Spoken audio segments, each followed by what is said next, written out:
A pivot table in Excel is used to summarize a large list.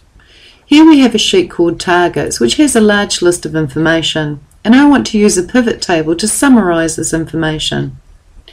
From the ribbon, I'll click the Insert tab, and to the far left in the Tables group, I'll click the button Pivot Table. Excel then uses a wiggle to outline the data it thinks you want to base the pivot table on. So a pivot table is always based on a list of some sort. So I'll click OK. Immediately I encounter this screen here, where Excel is wanting me to indicate how I want my pivot table to be built. What I'll do is I'll grab Department from this field list here and drag it into the Column Labels box. I now have departments appearing as column labels. I'll then grab Region from this top area here and drop it into the Row Labels box. I now have my regions as rows.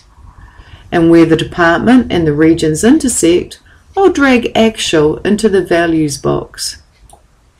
And now I have the sum of the actual values by region and by department. I can see the total actual values for automotive was 79,980 and the total values for Auckland was 31,950.